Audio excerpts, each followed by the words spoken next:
نحمدہ ونصلی علی رسولہ الکریم اما بعد فاعوذ باللہ من الشیطان الرجیم بسم اللہ الرحمن الرحیم۔ آج کی ویڈیو میں ہم درود ابراہیمی جو ہم نماز میں پڑھتے ہیں اس کا ترجمہ اور اس کی ایک مختصر سی فضیلت وہ سمجھنے کی کوشش کریں گے۔ التحیات کا ترجمہ پچھلی ویڈیو میں آپ نے سن لیا۔ اس کے بعد اللہ کے نبی نے ہمیں پڑھنے کا حکم دیا ہے درود ابراہیمی، اور یہ آپ سمجھ لیجئے کہ یہ نماز کی بالکل ایک بنیادی حیثیت رکھتا ہے۔ اگر یہ نماز میں سے نکال دیا جائے تو ہماری نماز جو ہے وہ نامکمل ہے، تو نامکمل نماز کی کوئی ویلیو نہیں ہوگی۔ تو یہ نماز میں پڑھنا انتہائی ضروری ہے۔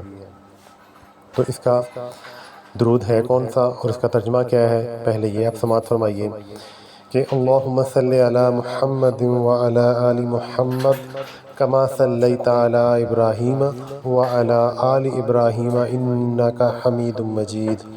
اللہم بارک علی محمد وعلی آل محمد کما بارکت علی ابراہیم وعلی آل ابراہیم انکا حمید مجید۔ یہ ہم درود پڑھتے ہیں نماز میں۔ ترجمہ اس کا بہت آسان ہے کہ اللہم صلی علی محمد، اے اللہ محمد صلی اللہ علیہ وآلہ وسلم پر رحمت نازل فرما، وعلی آل محمد اور آل محمد صلی اللہ علیہ وآلہ وسلم پر، کما صلیت علی ابراہیم جیسا کہ تو نے رحمت نازل فرمائی ابراہیم علیہ السلام پر، وعلی آل ابراہیم اور آل ابراہیم علیہ السلام پر، انکا حمید مجید بے شک تو قابل تعریف اور بہت بڑی شان والا ہے۔ اللہم بارک علی محمد، اے اللہ برکت نازل فرما محمد صلی اللہ علیہ وآلہ وسلم پر، وعلی آل محمد اور آل محمد صلی اللہ علیہ وسلم پر، کما بارکت علی ابراہیم جیسا کہ تو نے برکت نازل فرمائی ابراہیم علیہ السلام پر، وعلی آل ابراہیم اور آل ابراہیم علیہ السلام پر، انکا حمید مجید بے شک تو قابل تعریف اور بڑی شان والا ہے۔ ابراہیم علیہ السلام آپ کو پتہ ہے ان کو جد الانبیاء کہا جاتا ہے، یعنی کہ انبیاء کے باپ، سب سے زیادہ جو انبیاء ہیں ابراہیم علیہ السلام کی لڑی میں سے ہیں۔ تو یہ ان کی شان ہے، اللہ نے برکت عطا فرمائی ہے۔ تو محمد صلی اللہ علیہ وسلم کی برکت ان کی یہ ہے کہ ان کی جو امت ہے یہ سب سے بڑی امت ہوگی۔ یہ درود پاک کا ترجمہ ہے۔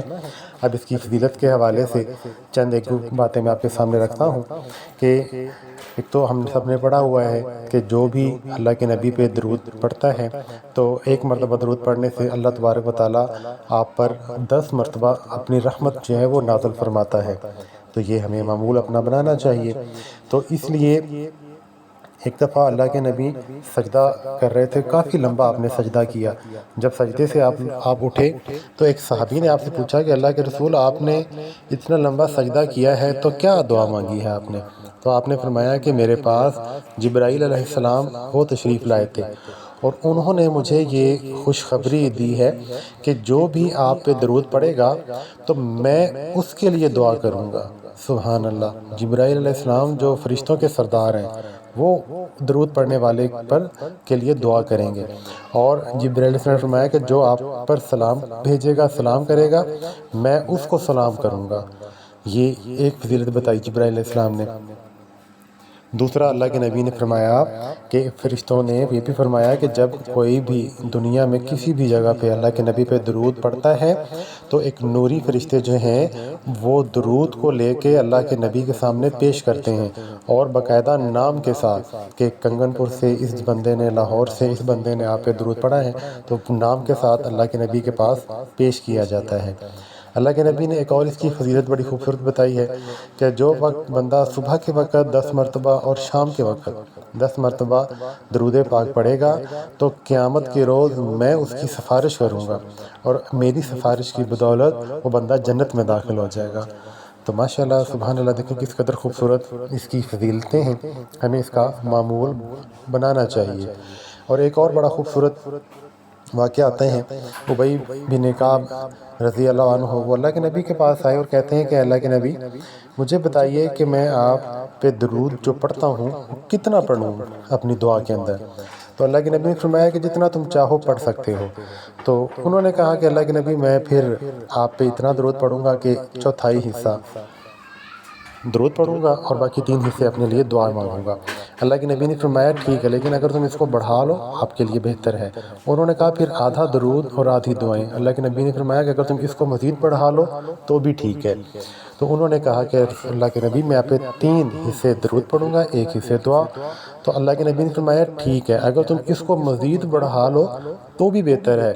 تو پھر سبحان اللہ، ابی بن کعب کہتے ہیں کہ اللہ کے نبی پھر تو میں درود ہی پڑھوں گا آپ پہ، پھر دعائیں مانگوں گا نہیں میں۔ تو اللہ کے نبی نے پھر کہا کہ اگر تم ایسا کر لو تو پھر تمہارے لیے 2 خوشخبریاں ہیں، اور یہ تمہارے لیے قیامت تک آنے والے ہم سب کے لیے اللہ کے نبی نے 2 خوشخبریاں دی ہیں۔ کیا؟ اللہ کے نبی نے فرمایا کہ اگر کوئی بندہ اس طرح میرے پہ درود پڑے گا تو اللہ تبارک و تعالیٰ اس کے سارے غم دور کر دیں گے۔ تو آج انسان غموں سے ہی بھرا پڑا ہے، سارے غم دور کر دیں گے۔ اور دوسری کیا اللہ کے نبی نے اس کو خوشخبری سنائی کہ تمہارے سارے گناہ جو ہیں وہ معاف کر دیں گے۔ سبحان اللہ، ماشاءاللہ۔ تو یہ درود پاک کی فضیلت ہے، ہم سب کو پڑھنا چاہیے، معمول بنانا چاہیے، اپنی دعاؤں میں زیادہ سے زیادہ درود پڑھیں۔ تو ایک اور سعودی عالم کا واقعہ بڑا خوبصورت آتا ہے کہ یہ سچا واقعہ ہے کہ ان کا آپریشن تھا بائی پاس۔ جب آپریشن ان کا ہو گیا تو ڈاکٹرز نے جب ان کو اس بات میں بتایا کہ آپ کا آپریشن کامیاب ہو چکا ہے، پھر لیکن کچھ ہی دیر کے بعد ایک ڈاکٹر دوبارہ آئے، تو جب انہوں نے دیکھا کہ ان کے جو دل ہے اس کے اوپر تھوڑا سا خون جو ہے وہ جم گیا ہے، تو ڈاکٹرز نے دوبارہ ان کو کہا کہ بھی اب انفارچونیٹلی آپ کو آپریشن جو ہے وہ دوبارہ کرنا پڑے گا۔ تو وہ سعودی عالم کہتے ہیں کہ اب میرے پاس تو کوئی سیکنڈ آپشن نہیں تھا، تو ان کو کہا کہ آپ آپریشن کی تیاری کریں، شروع کریں۔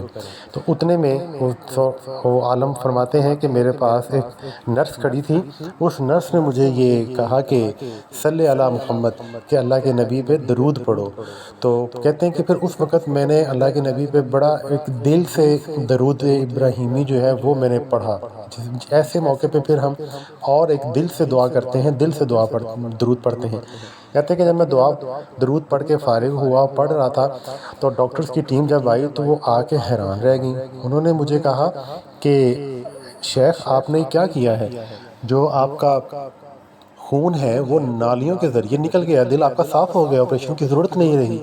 تو وہ شیخ کہتے ہیں کہ یہ اللہ کا فضل ہوا ہے۔ انہوں نے پوچھا نہیں ہمیں بتائیں کیا معاملہ کیا ہوا ہے، تو پھر انہوں نے بتایا کہ میں نے اللہ کے نبی کی ذات پہ درود پڑھا ہے، کیونکہ اللہ کے نبی نے خود گارنٹی دی ہے کہ جو میرے پہ کثرت سے جو درود پڑھے گا پھر اللہ تبارک و تعالیٰ اس کے سارے غم دور کر دے گا اور اس کو معاف بھی کر دے گا۔ تو یہ میرا زندگی کا بہت بڑا غم تھا، اللہ نے اس کو دور کر دیا، اور میرا جو آپریشن سے معاملہ حل ہونا تھا وہ اللہ تبارک و تعالیٰ نے ویسے ہی حل کر دیا۔